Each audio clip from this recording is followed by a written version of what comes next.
प्रणाम। मैं बोज्जा रमादेवी, हिंदी प्राध्यापिका, हिंदी विभाग, शासकीय महिला कलाशाला करीमनगर, शातवाहना विश्वविद्यालय के अंतर्गत आज का मेरा पाठ है द्वितीय भाषा हिंदी प्रथम वर्ष प्रथम सेमेस्टर का कथा सिंधु में से पाठ। एक कथा है प्रायश्चित नाम का कथा। कहानीकार है भगवती चरण वर्मा जी।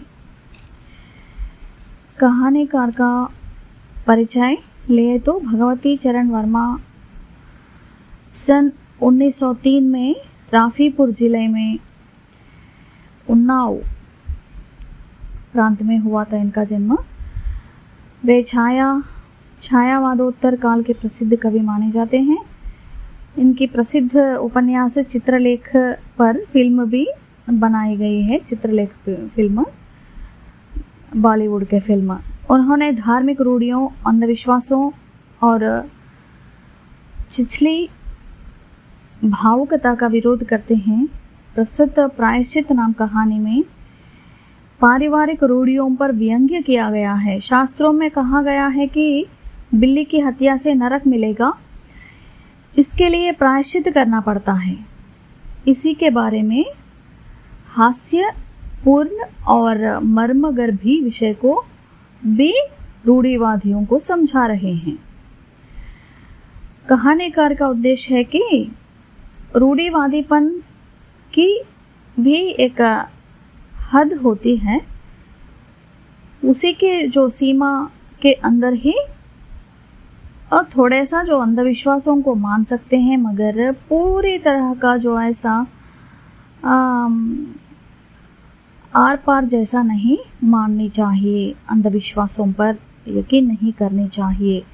ऐसा एक रूढ़िग्रस्त परिवार में अंधविश्वास के पीछे कैसे पड़ जाते हैं इस कहानी में बताए हैं भगवती चरण वर्मा जी। कहानी में गए तो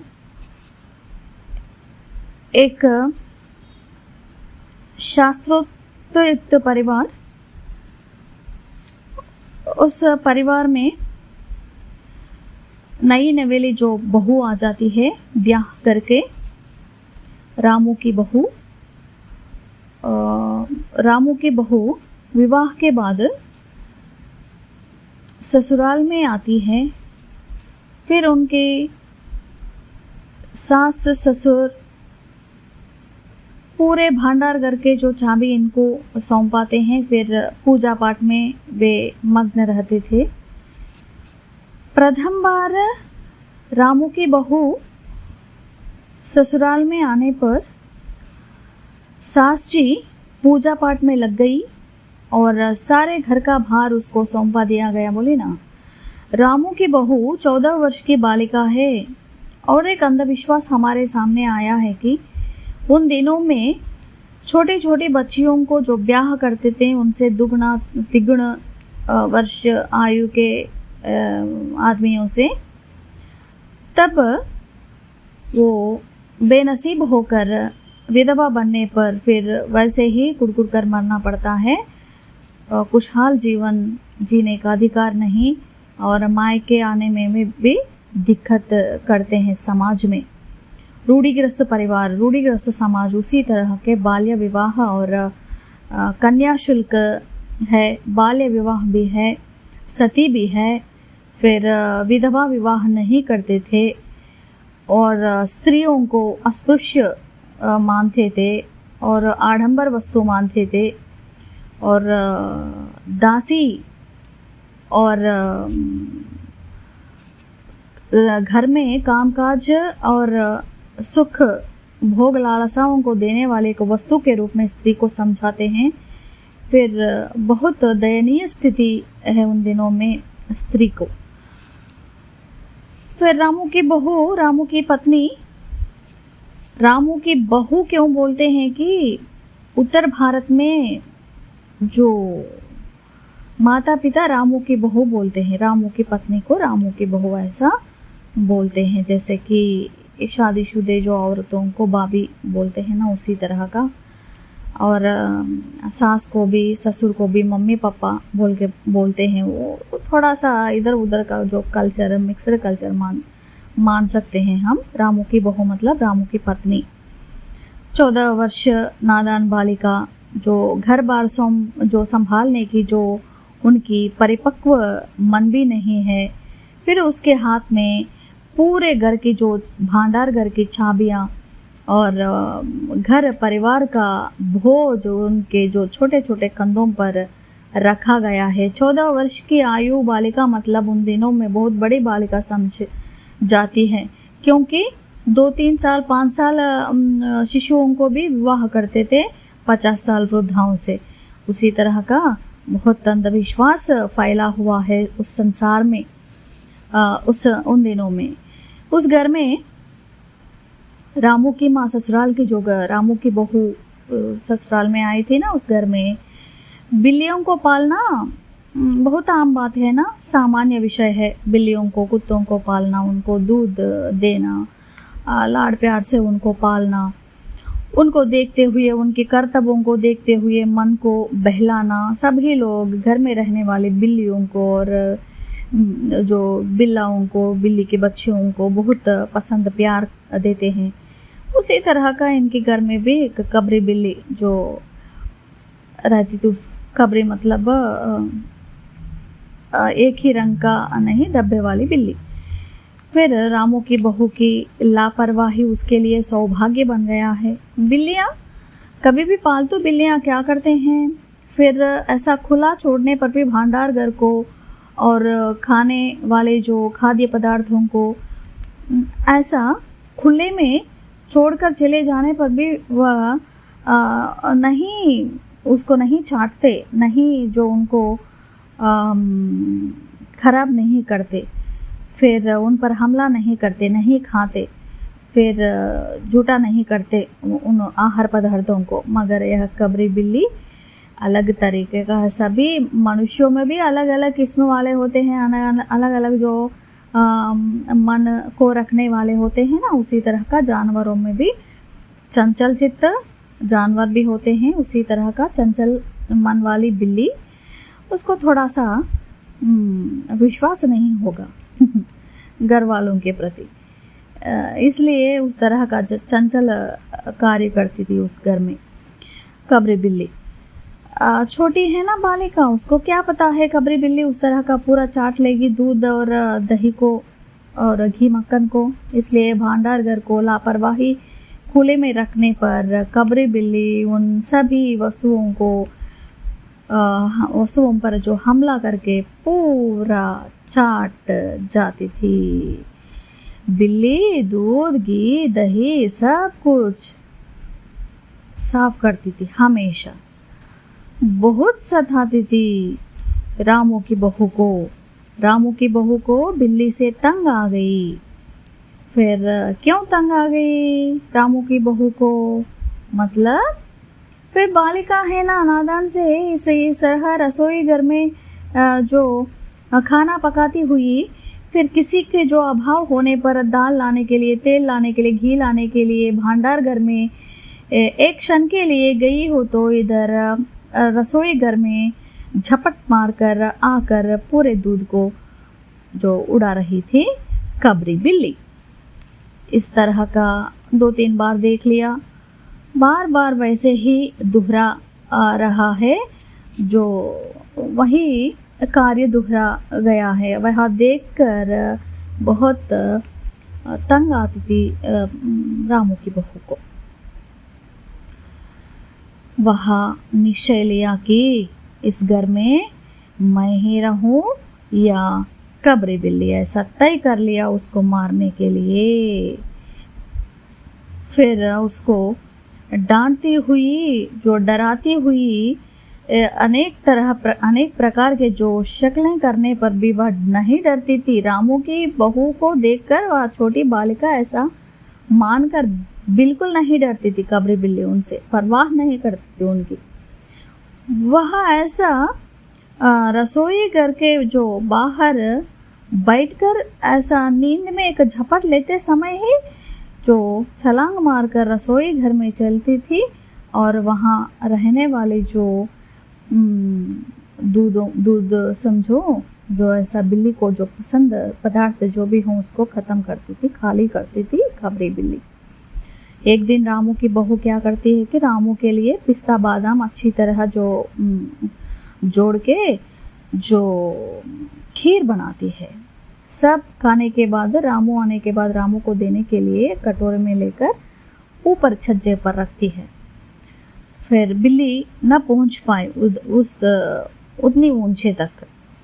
फिर भी रामू की बहू की जो अनुपस्थिति में बिल्ली उसको ताककर सूंघकर छलांग मारकर उस कटोरे को जो किस कटोरे को, खीर के कटोरे को नीचे गिरा देती है, चाट कर चली जाती है। रामू की बहू आकर देखी तो पूरा फर्श पर पड़ा हुआ दिखता है कटोरा और जो खीर। वहाँ देखकर हताश हो जाती है, बहुत गुस्से में आ जाती है, मारने के लिए भागे तो छलांग मारकर भाग जाती है कबरी बिल्ली। इस तरह का बहुत दर्द होता है जो उसके रामू की बहू के मन में। वह उसके बारे में ही सोचती और नाराज में रहती थी, क्या करूं, इसका जो साफ सफाई कैसे करूं, इसे कैसे दूर भगाऊं, कैसे डराऊं, इसे सोचती रहती है। रामू की बहू ने निश्चय किया कि कबरी बिल्ली ऐसा नहीं डरती है, इसको अंत करना ही पड़ेगा, ऐसा सोचती है। एक दिन रामू की बहू देहरी पर कटोरी पर दूध रखकर चली गई।